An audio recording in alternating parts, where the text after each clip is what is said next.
Castles dominated the medieval landscape, and Britain has some of the finest in the world. Today, most are decaying relics, many of their secrets buried in time.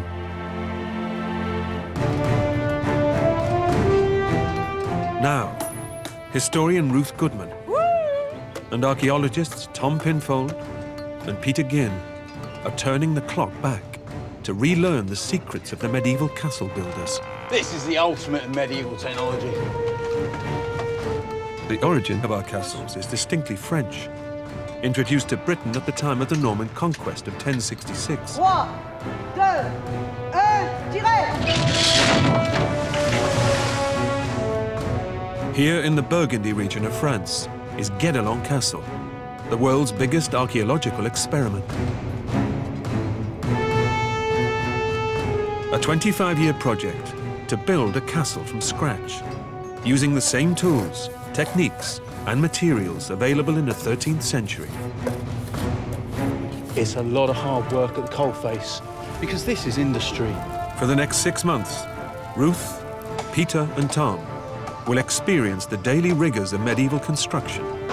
Drop down. Yeah. Yep. And everyday life. Looking really good, you know. How workers dressed and ate. You can really smell your food, Ruth.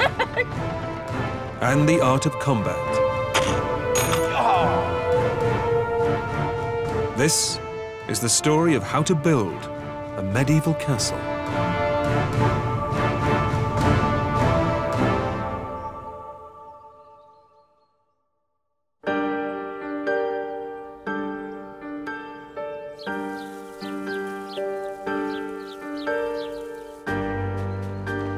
It's March.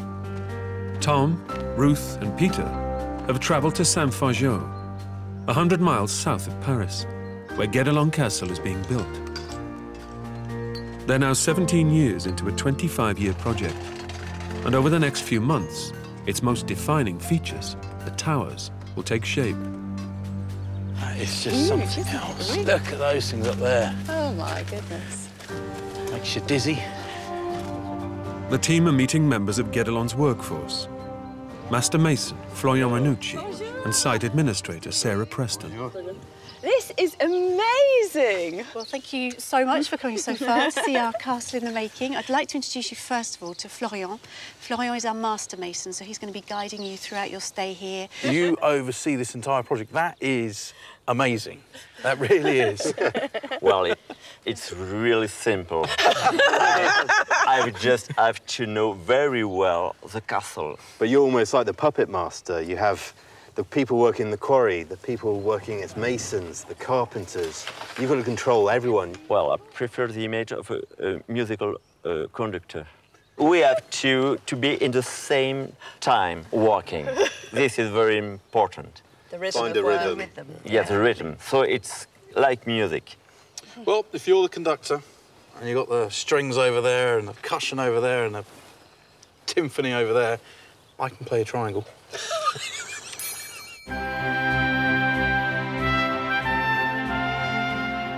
Building Guédelon is an enormous undertaking. It will require some 30,000 tons of stone that must be quarried, shaped, and lifted into position without modern machinery. There are also teams of woodcutters and carpenters constructing scaffolding, roofing, and doors.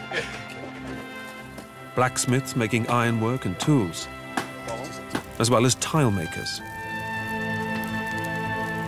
and carters. In the 13th century, English workers crossed the Channel to hone their skills in France. France is where architecture is happening. Castles, churches, we're looking at their built environment and thinking, wow, they're really good at that. And we're importing all those ideas into Britain.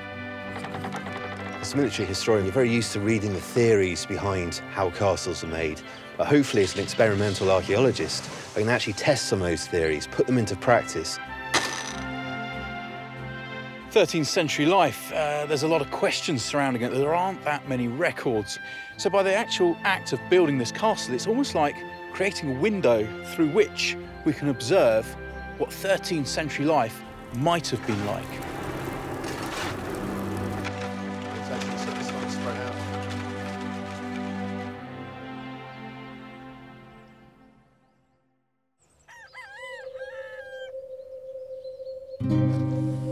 Building a medieval castle began with a wooden model. So what is this model used for? In medieval times, they don't have a paper plan. Right. So they used to have a wood model. And I guess this is a way of the Lord saying, this is what I want my castle to look like. Yes, and the Lord, he can change things with the model. It's very easy for him. So I suppose a medieval building sites, like you have here, you can easily have over 100 masons. They all can look at this and know the angles they need to be doing and the wall that they're working on. Guédelon's design is typical of the 13th century. Many British castles, such as Harlech, Conway and Carnarvon, have a similar layout. Castles were not only for defense, they were a show of strength, a lord putting his stamp on the landscape. Inside the walls there were grand houses, with great halls, kitchens, and even chapels. A thick wall surrounded by a dry moat protects an inner courtyard, which itself is protected by 6 towers. Wow, this is the Great Tower. This is what Florian wants us to work on. When completed, the Great Tower will be almost 30 meters high, providing a lookout for approaching enemies. And with walls 4 meters thick, it's the castle's ultimate stronghold. So if we were the wall... If I stand here, I'm inside. You're inside. That's 4. I mean, that's massive. It just brings home how many tens of thousands of tons of stone will be in this castle when it's finished. Back then, the only way of transporting stone over land was using horse-drawn carts. Minimizing the distance it had to be moved was paramount. So, like many castles of the time, Guédelon is actually built in a quarry. In the quarry, we have the sandstone, the primary building fabric. We also have the sand and the water. That can be used to make the mortar. We have ochre, which again can be used for making pigments. We're on a clay lens here, and the clay can be used for firing tiles, roof tiles, floor tiles, and we're surrounded by forest, which is a source of timber. It's a source of fuel, so it can keep the blacksmiths going. Almost everything we need to build a castle is just a stone's throw away.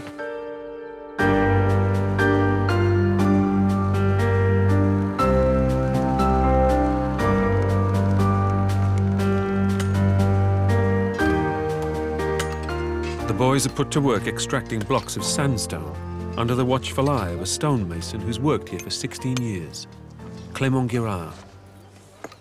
The first job, le premier travail pour vous, c'est de faire des petits trous dans la pierre. Make the small stone. It's very difficult. You learn. Minute de travail. Clément's teaching the boys how to cut huge stones from the quarry into usable building blocks, using just a hammer, a chisel, and a wedge. I don't think I've got the skills to do this. I'll give it a go. The pressure's on. I'm glad it's you and not me.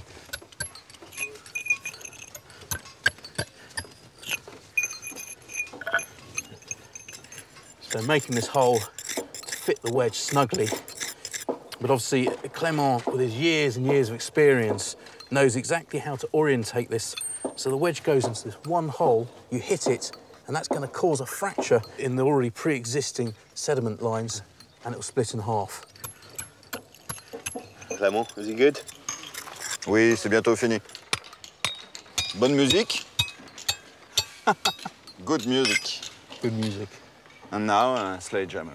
Now a sledgehammer. Wow, you can just see the fracture starting to appear. This is not about brute force, it's about listening, it's about looking, precision engineering. Listen. Good. Perfect. I see this as a good omen, Tomo. The hardness of the sandstone varies considerably, depending on its iron content. The more iron, the harder the stone. So the medieval mason had a system of grading it. You've got 3 categories of stone here, the pith, the paff and the puff. You've got the pith, this sort of black, high iron content sandstone, and that's used for the major load-bearing parts of the castle. The path, this more reddish sandstone, and the soft one, the puff, sort of very yellowy, crumbly sandstone. It's almost like we're shopping for stone, really, isn't it? We're coming out here, we're looking at the colours, and we can actually get what we want for the particular task we're about to do. These stones will form the main building blocks of the castle. Just as important as the stone were the workers.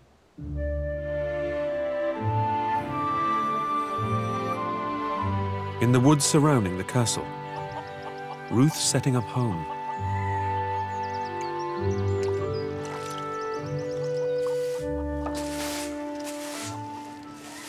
Building a castle involves such a lot of people, and they've all got to live somewhere. So you get a sort of temporary community setting up at the edge of the building site as all these different people come and go with their various skills. And naturally, over time, that begins to become a bit more permanent, a village in the making. Indeed, many villages right across Europe, in Britain as well as in France, can actually trace their origin to being camps for workers on a building site. This small hovel is typical of a worker's home on a medieval building site. The workers' cottages somewhere like this were always going to be thrown up in a hurry and fairly sort of basic. But then so were those of most 13th century people. And this is our everything. This is all there is. Here is our kitchen, our living room, our sleeping quarters, just this one single space.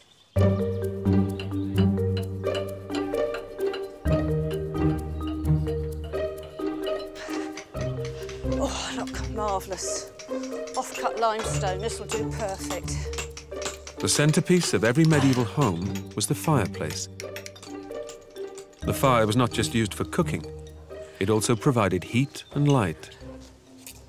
In grand houses, obviously, they sort of like cobbled this whole area. But we know from lots of archaeological digs that ordinary houses, it's just a patch on the ground. And also, I use a couple of bigger stones to balance pots on a bit.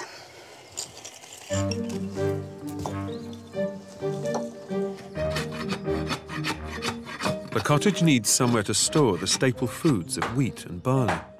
Hi, Simon. Oh, hello, Ruth. How are you Hello, doing? I'm good, I'm good. I Nice was to see you. thinking about a grain ark. So Ruth is calling on English carpenter Simon Dunn to make a grain ark. I'm guessing that making furniture in the 13th century was rather different from what a modern cabinet maker would do. Oh, certainly. Certainly very different from what anybody would do now, or even in the last couple of hundred years. You're limited by the materials and the tools available. In the 13th century, saws were expensive, so carpenters used them only when absolutely necessary. Instead, wood was split using wooden wedges. Whoa, wow, look at that. Split all the way round down to there. Yeah, and then turn it over and work a bit further down. Gosh, this is faster than sawing, isn't it? Oh, absolutely. There we go. So that's in two. Simon splits the wood again to produce planks.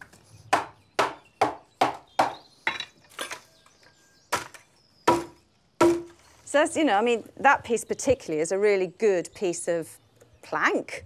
Yeah, it's pretty flat. You can work with it. And that's a couple of minutes. I mean, I hate to think how long that would take to have sawn. The rough planks must now be smoothed off. This is a side axe. It's just ground on one edge, so it's flat on the other. So you can just trim up the surface a bit.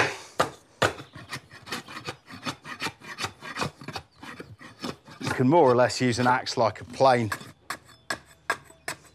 Once all the planks are made, the ark is assembled without nails or glue. Pegs, your basic thing for joining furniture together. So instead of nails? Is pegs instead of nails, yes.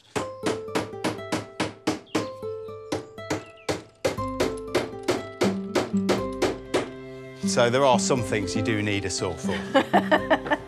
So we'll just cut the pegs off to size. Right.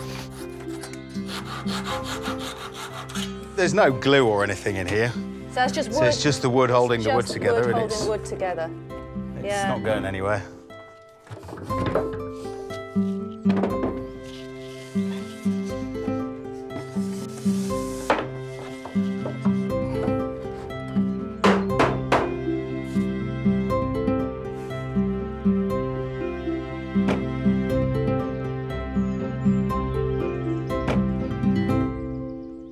So, are you happy with that then? I'm happy with that. Is that going to do the job? It'll do the job. Home isn't home without a grain arc. Absolutely not.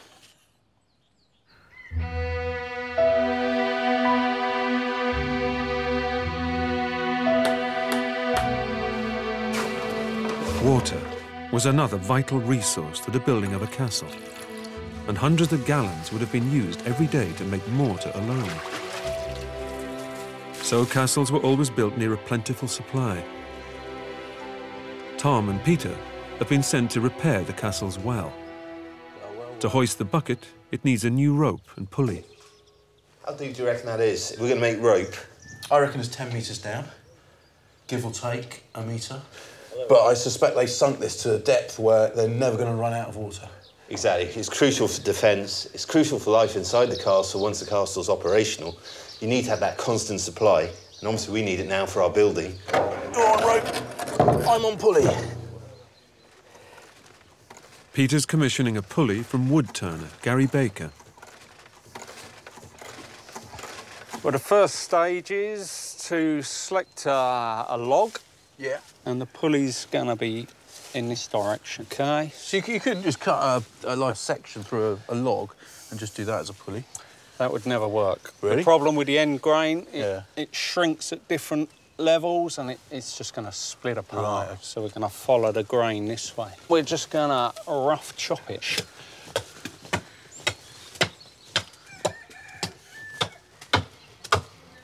What's the wood that you're using then? This is ash. Yeah. Ash is a very dry wood, and therefore when it dries, it doesn't move that much. It's not going to warp and crack. A mandrel is hammered into the centre of the roughly shaped wood, so it can be turned on a pole lathe. Pole lathes like this have been used both in England and France since before the 10th century. So it's just a pedal, pulling the string around the mandrel, yeah, onto... and a flexible pole. And the pole, basically, all it does is lift the pedal back up. The roughly shaped ash is turned to make a cylinder.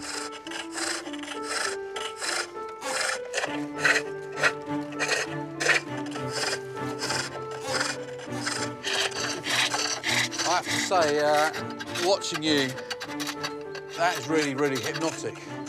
But it looks knackered. It is.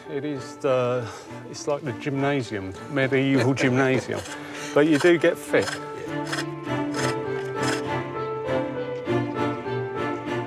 As well as a pulley, they'll need a rope for the well. Rope is essential on a medieval building site to lift loads and bind scaffolding. Tom's commissioning a rope for the well from the castle's rope maker, Yvan Héroard. First, he lays hemp yarns along the rope walk to form 4 strands, each with 14 yarns. I can definitely see why this is called a rope walk. All we seem to do is walk up and down.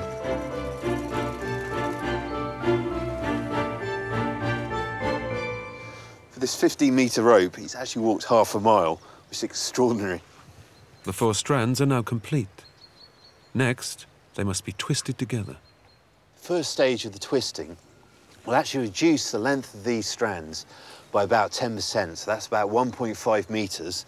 So I'm estimating that's about there. When the traveller hits this mark, Yvonne knows the rope has been twisted the optimum number of times. Very slowly, the traveller's moving in, but with each turn that Yvonne does, we get something that I see as being rope.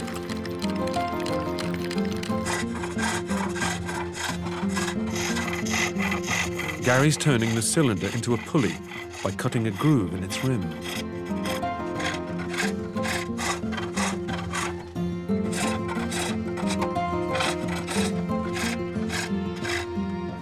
Take it off. There we go. It's so smooth and so fast. Stop! The yarns have been twisted to form strands. Then the strands are twisted in the opposite direction to form the finished rope.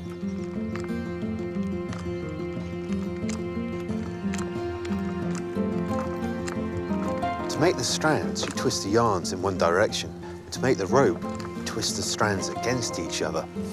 That way, you create that tension and that torsion, and it stops them unraveling.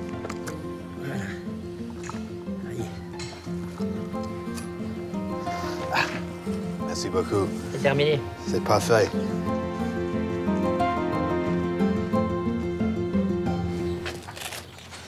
You go now, yeah. If I thread this through before you haul it up. Now Ruth and Peter can fit the pulley and rope to the well in the castle's courtyard. You know, traditionally, this is where people gossip, don't you? Standing round the well. Well, still is. Standing around the water cooler. Drop it down. Yeah.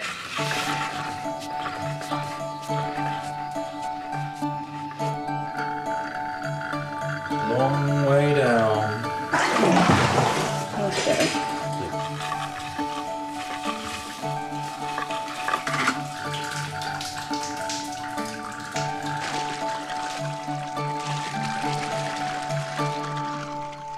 On a medieval construction site, the majority of the water is used to make mortar to fix the quarried sandstone in place. Okay. The production of the daily batch is supervised by Fabrice Mangot. Right, we need 25 baskets of this sand. 25? And 50 of this one. Mortar makers had a vital role to play in the building of a castle, as the strength of the entire construction rested on their mixture. Formulas were closely guarded secrets and passed down from master to apprentice. Due to the huge amounts of sand required to build this castle, they try and source as much as possible from the local area. And luckily, having the quarry right there means you've got a huge amount of sand on tap. Lime is the key ingredient that adheres the stones to one another. It's made by heating limestone to 900 degrees and then mixing it with water to create slaked lime. You good? That looks very nice, Peter.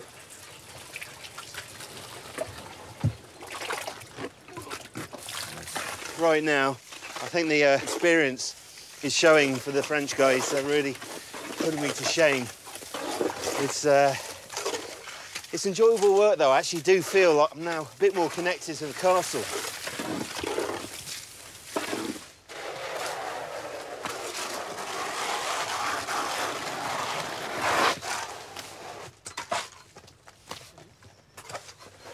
You like being clean, don't you? Well, to be honest, Peter, some of us just get on and work. And like you, who seems to roll around and every bit of building material you can. Suits you, though. It's just that natural magnetism. You can tell all that grey hair is actually lime water. Oh, dear. He's actually just stressed from working with you.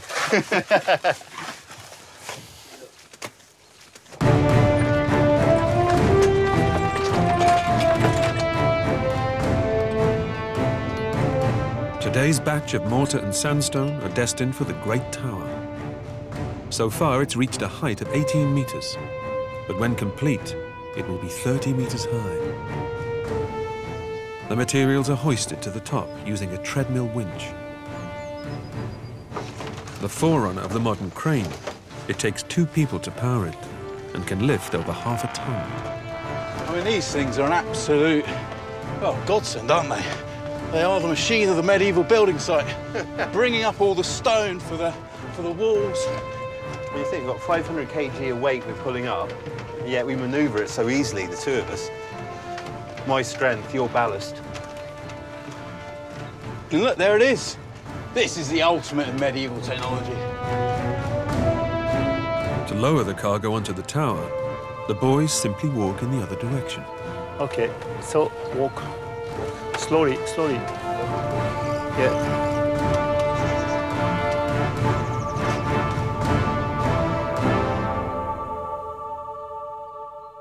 So So this is our stone, the sandstone from the quarry, and it will be graded into 3 lots, isn't it? The pith, the path, the puff.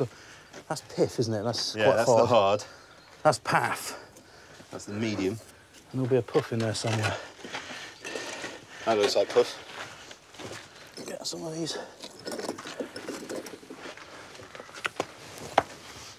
The pith, that very, very hard sandstone, that is used for facing, for the structure, for the external walls, whereas the path and the puff, that's used to infill the walls, tie it all together.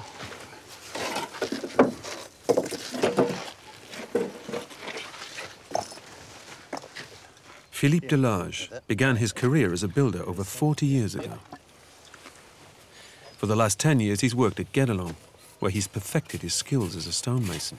You are going to lay the mortar, but don't crush, just like this.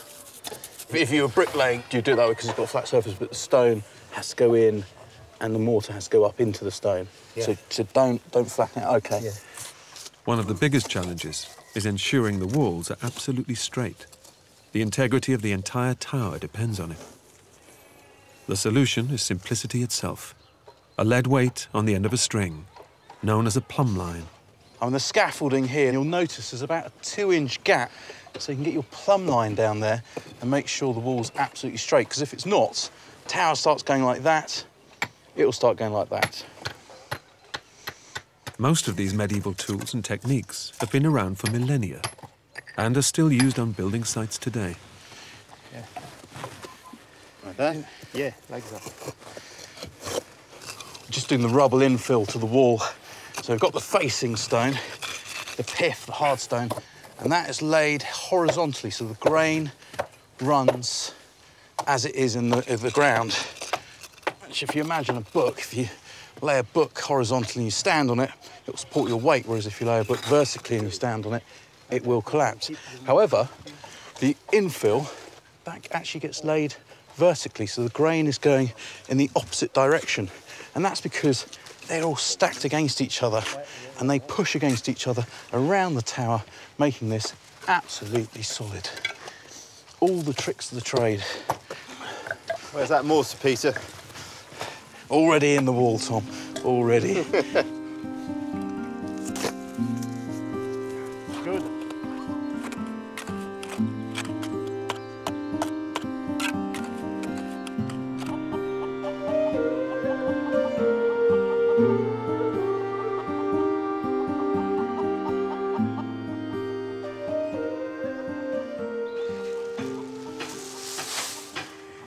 Now these, I'm hoping, are the secret ingredient to transform what is, frankly, a muddy hole into somewhere comfy to live.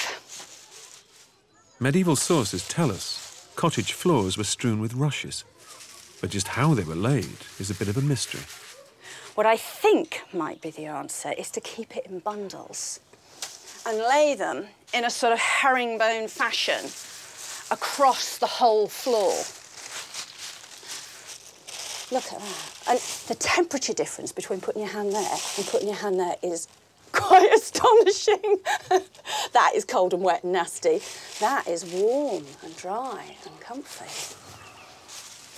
Every few weeks, Ruth will lay down new bundles of rushes. I think that when I get the fresh ones on top, what will happen is that the damp earth underneath will, as these crush down, will gradually compost, leaving you on top of new fresh reeds, well away from that, all dry and clean and warm. That's the theory. Nobody really knows quite how this works. We'll see. Back at the castle, slowly and surely the great tower is taking shape. But before they can build up the walls any further, a doorway into its third-floor room must be installed. It's got some limestone that's been shaped by the masons. It's going to go to the great tower for the doorway into that top room. We're just using this crane, as directed by Philippe. Using this simple lever system, one man can lift 4 times his own weight.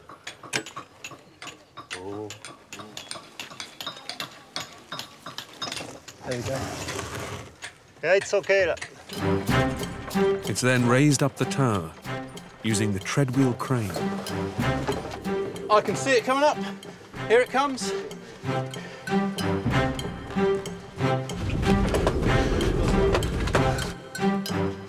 It's okay. You can come. How do you find it, Peter? I'm as dizzy as you like. Gets the heart rate up. Yeah, bit of a sweat going. Well, gee, this was the thing that built castles. And this was the thing that made men feel quite seasick whilst on dry land, like myself. Before the stones are fitted, a pintle is set into the stone, from which the door will be hung. It's held firmly in place using molten lead. So what they've done is they've built this reservoir out of clay, and that way you can pour the lead in, it's not going to drain off, and you don't waste a valuable resource. The masons have just one chance to get this right, as the lead sets almost instantly once it hits the cold stone. Getting it wrong might mean the whole stone having to be replaced. Well, that looks brand new. That looks fantastic. It's amazing to think in a building of this size how little metal is actually used. But where it is used, it is essential. Now the stones can be set in place on a layer of mortar. It's essential that they're perfectly aligned. So the forerunner of the spirit level, the mason's level, is used. Roman Britain, medieval France, or even a modern-day building site, these are tools and techniques that every builder would have been familiar with. These have been honed over centuries of use. It is timeless, it really is. It looks good now. Yeah. Our medieval square here says it's all good. It's ready for the next stone. Now the stone lintel that will top the doorway can be fitted. This is very, very delicate work. This is an extremely heavy stone, possibly the heaviest stone we've moved so far. I mean, that is a serious bit of kit, and it struggles to lift this. It's so heavy. I think we're right on the weight limit. Manoeuvring this heavy stone with the simple crane is tricky. Good. Okay, got it, Peter. One slip and serious damage could be done to both the lintel and the surrounding stonework. You got that somewhere? Si on est. Yeah. Yes, well done. Oh, I felt quite vulnerable then, I've got to be honest. It's almost perfect. Yep. Stone masonry, like so many medieval jobs, was heavy work. So a well-fed workforce was essential. To prepare food in the cottage, Ruth needs cooking vessels. Today, pots and pans are metal, but in the Middle Ages, they were often clay. Ruth is calling on the services of English potter Jim Newbolt. When people think about cooking with pottery, I mean, I think people are scared of it, the idea of it now, but it used to be the way of cooking. I mean, it is the oldest form of cooking utensil of any sort. That's it. Even your iron ones are called cooking pots. There's the clue. First, Jim makes the basic cooking pot on the wheel. He then fits handles so it can be lifted on and off the fire. And what I'm doing is extruding the clay. Stretching it out. So it means that as you pull the handle, it creates the grain. Like so it's going to be stronger than if it was just squashed together. Clay is heavy and difficult to transport, so potters sourced it from as near to home as possible. Where do you get your clay from, then? From as close as the side of the road as you possibly can. That's a pothole. One way you could lose a wagon and team into it. That's fabulous. You pull over. It's a hole where you've dug clay for pots. It's a pothole. You pull over to let another wagon pass and glance past. Whoa, you're going to go. Next, Jim reshapes the base of the pot. So what shape is best, then, for fire? For cook pots on the fire, big round bottoms. Right, you want no sharp corners? No, it means that the heat moves around the outside of the pot. And then with a sharp-bladed knife, we start taking off the edge there.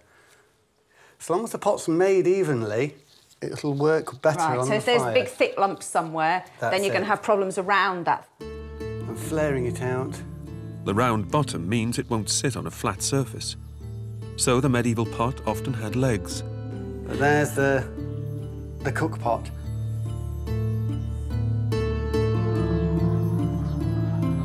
The hovel is now fully equipped and ready to sustain the workers. This is perhaps the most important thing in it. This is our larder, our fridge, our pantry, our food supply, a grain ark. Lovely, isn't that? There it is. This is the mainstay of our diet. This is our main food. It's the starch, the bulk, and it's also the source of any beer or ale we might drink. And the lid is not attached because it goes that way up and it becomes my dough trough when I need to make bread. It's really clever, isn't it? Simple. And then I've got all sorts of food supplies hanging about, and hanging is the operative word, because I don't want anything on the floor where mice and rats can get it, so hanging it either from the walls, like the vegetables in nets, or from the underside of the roof, keeps them safe away from all the crawling vermin, and the smoke, as it percolates its way out, keeps away flies. You can think of this space not just as a living space, but as a storage space.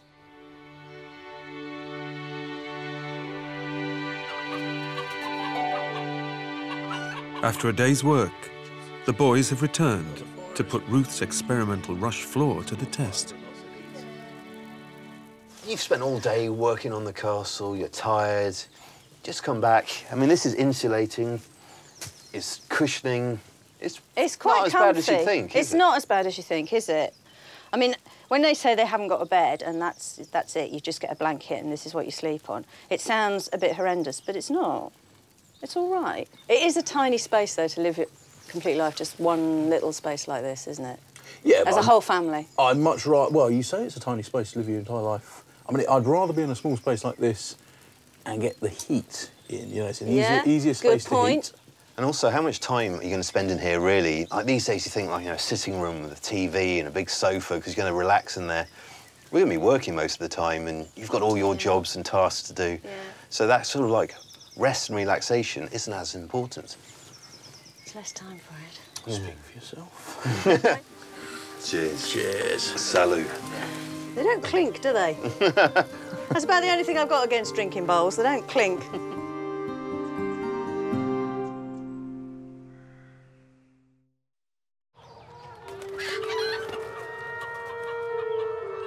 It's morning, and the team are getting ready for work. Knowing what ordinary medieval people wore is a challenge, but fortunately a few items of clothing have survived. Most useful garments were survived because they were actively kept, because they were the clothes of saints. They have been preserved in churches right across Europe. So this yellow dress that I'm wearing, this is something that has been derived from two early to mid 13th century saints. Saint Elizabeth from Germany, and St. Clare from Assisi in Italy. So it's loose, but can you see, look, there is quite a lot of shaping to it. You can see all these seams.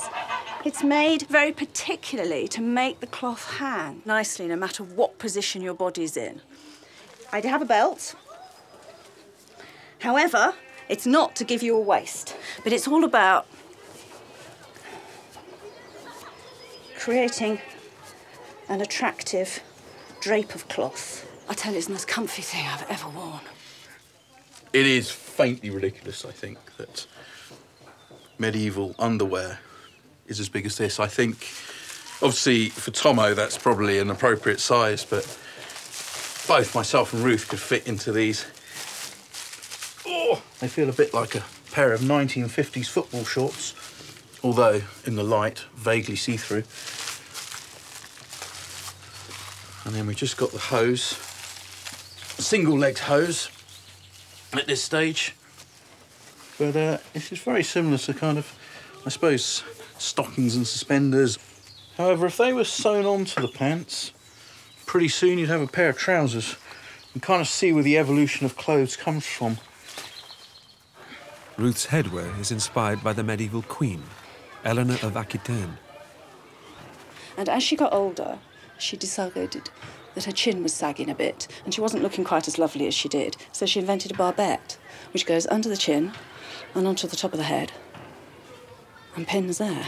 And then with a barbette, you always wear a fillet. And this is fillet, it's just another band sewn into a circle. And you wear that almost crown-like on top. It's a very 13th century look. So that's it. My French look.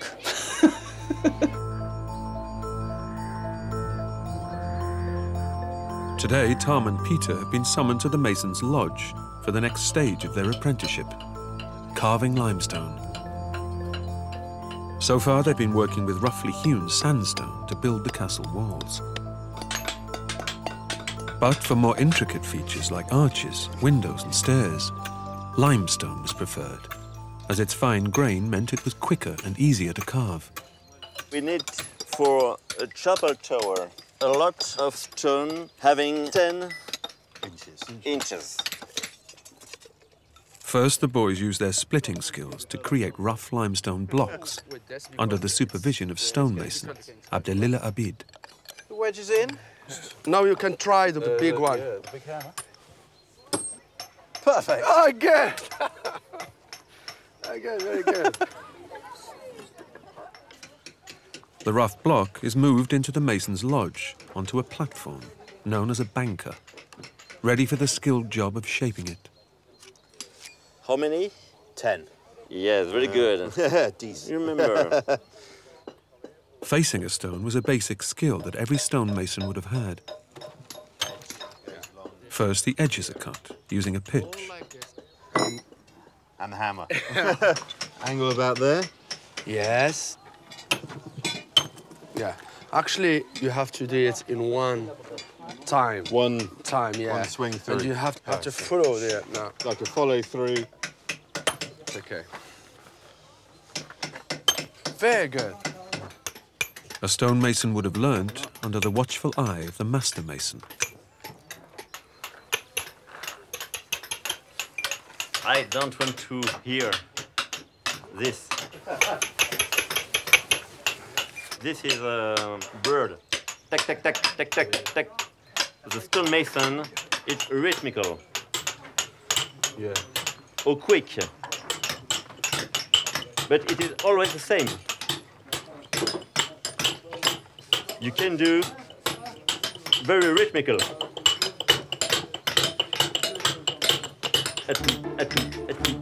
You only think the rhythmical music, and a few minutes after, it's finished. Okay? Yeah. Stonemasons were paid per stone carved, so the quicker they worked, the more money they would earn.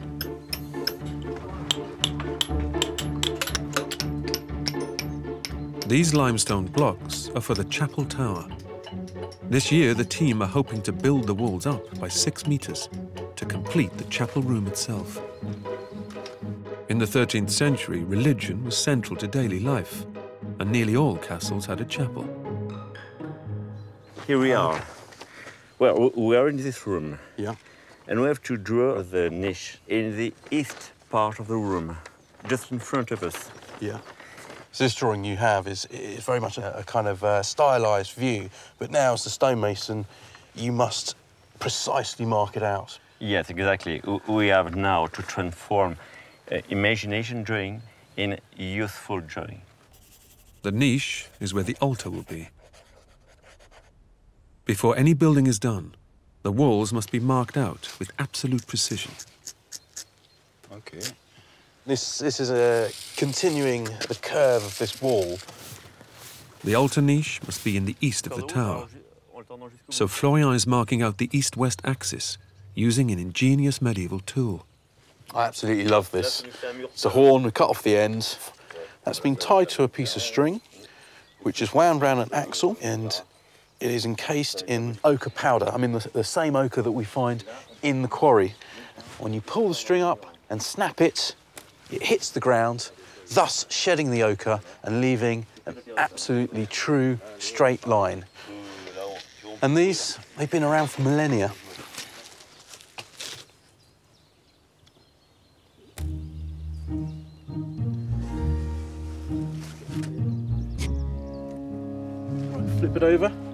Using just a rope, dividers, and the ochre line, the chapel's walls are marked out.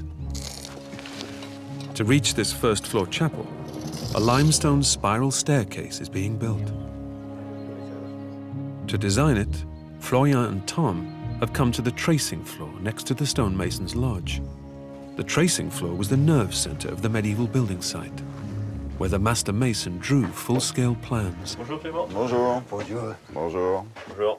Using a compass, the circumference of the spiral staircase is drawn, actual size. This is an apprentice job. Always the apprentice, never the master. Florian and Clément are working out the central part of our staircase, and that will form the column that runs up, connecting all the stairs. And now we're going to draw 12 steps. For the medieval mason, geometry was the jewel in the crown of their art. Using just a compass, angles and shapes could be accurately drawn to within a degree, with perfect symmetry. Here, Florian divides the circle into 6 equal segments, which are then subdivided to create 12 steps. Now we have the steps. We can try the steps in the drawing first. I mean, this is a fantastic way to actually make sure, before you start cutting stone, wasting materials and time, that they work. You can see there, they're bigger than my foot length, so that's workable. Now we need to finish one step. Because all the steps are the same, Florian needs to make just one template. This is a precision job now. You mess this up, you're going to mess up your stone in the castle.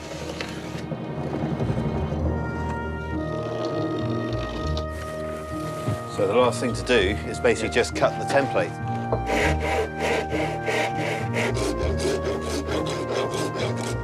That's right. We're done for you. Thank you very much.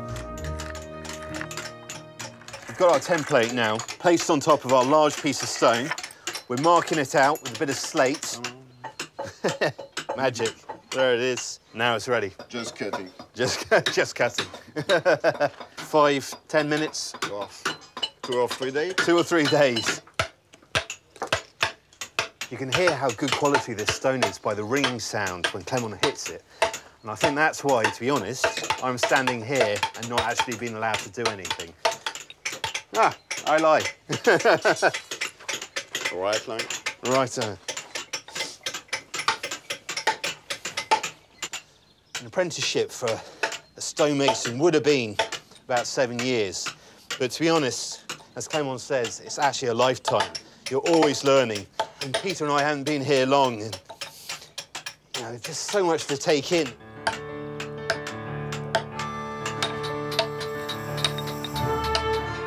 Carving stone takes its toll on the tools, and every day they must be sharpened by blacksmith Martin Claudel. Is it true at Guédelon, if there's no blacksmith here for 2 days, work stops?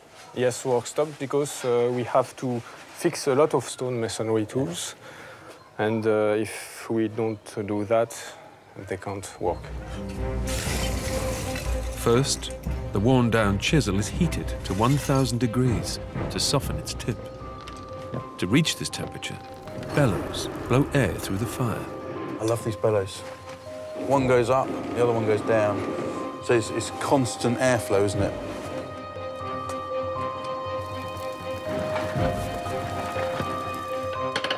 Martin draws the chisel to a point on the anvil, then sharpens it using a file. But the chisel tip will be blunt again in no time, unless it's hardened. Hardening is one of the great discoveries of the ancient world, achieved by heating the metal, then quickly quenching it in water.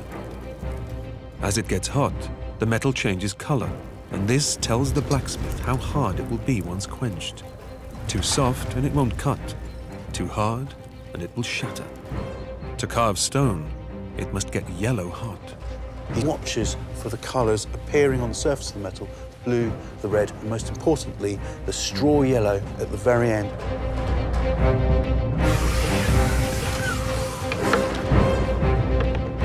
Now it's ready for the masons.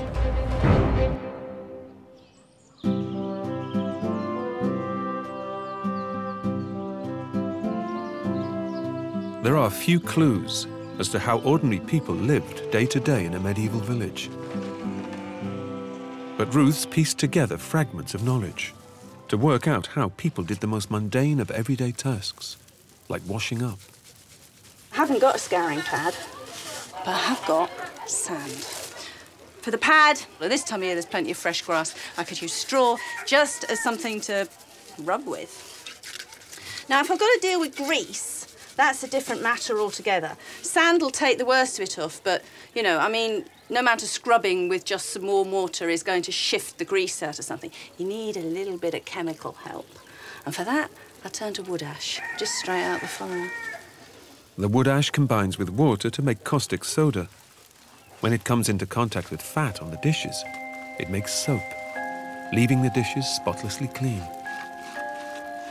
Handful of ash, wipe it round with a bit of grass or straw, rinse it out with hot water, and you get a clean pan. Easy peasy, huh?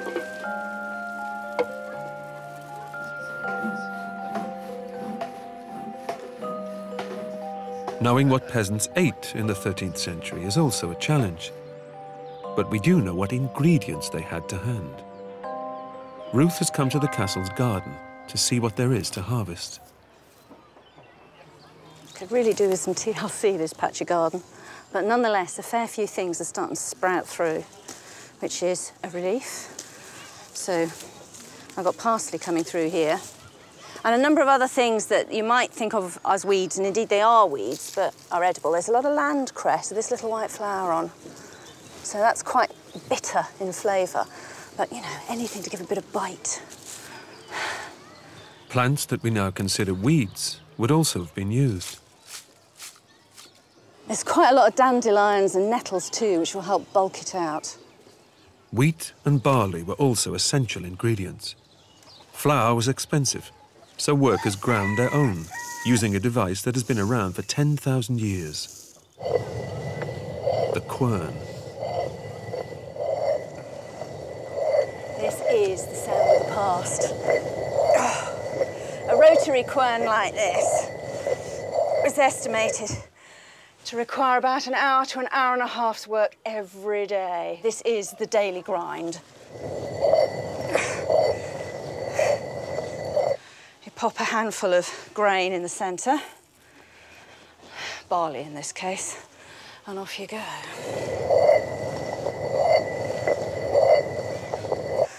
The posher you were, the more refined your food was. And ordinary people often made do with food that was really quite coarse. And you can see that in people's teeth when we're dug up archaeologically.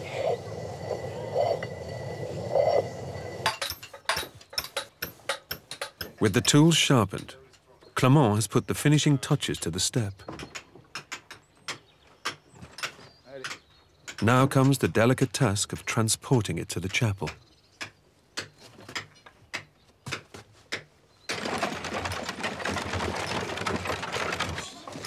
Like your step's arriving. Yeah. Well, I say your step. The step is winched up the castle wall, using only manpower. Ready. So break off.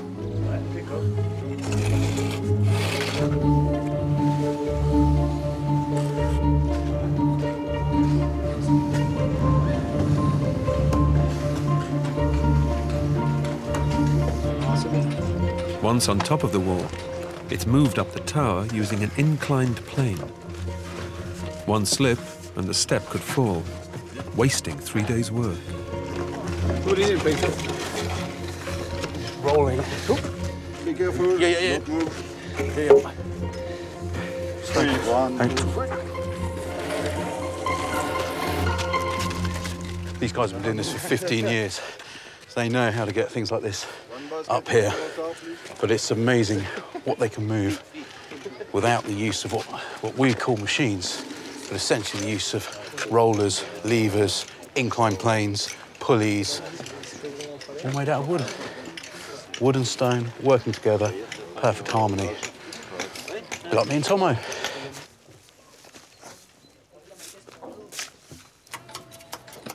Do you you want to nip down first, Ruth? OK. Each step must be absolutely level, or else the staircase will veer to one side. A mason's level and plumb line are used to ensure it's perfectly positioned.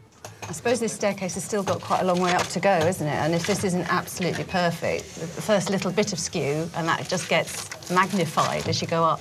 But carrying anything up here, or, God forbid, fighting your way up here, it'd be really difficult, wouldn't it? Yeah. Tomo's not stuck down there, is he? Wedged.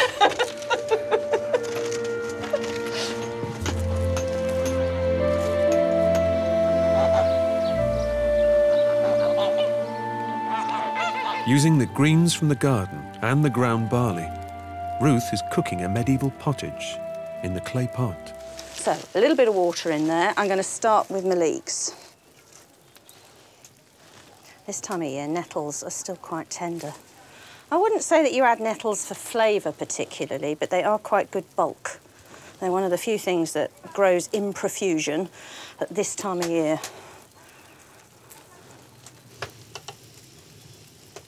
That's softened down a bit now. Grain is added to create a porridge-like dish.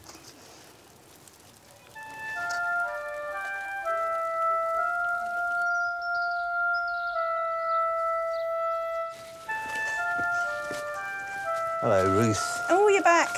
How was it today? It's going very, very well. It's amazing how the whole thing is... It's all in two-dimensional layers. They're But then you like see, cuts a through. third dimension appear, such as the doorway that we've been working on, put the lintel on there. Suddenly, wow. Gives me a real feel, too, of just how much impact such places must have had on people. You know, if everybody's living in this sort of little tiny one-room, hearth in the centre, low building, and then there's that funking great thing up there, it's quite a shock to the system, really, isn't it? I mean, it makes a huge impact. Well, this is a period when these great, like, military buildings, religious buildings are starting to rise up and really make an impact on the landscape. The team are also getting used to the simple medieval food. This is a triumph. This is an absolute triumph. For barley and vegetables, it's not bad. You're a hungry man. You've been pounding all day at the stone, walking on the treadwheel. Anything is good to eat. It's not exactly easy either, grinding the darn stuff. I bet it's just as hard work as pounding away all day in the quarry. There's no easy jobs in the medieval age. No, there aren't, are there? Next time, defending the castle with crossbows Nice. and architecture against the most powerful weapon of the age, 3, 2, 1, tirez! the trebuchet.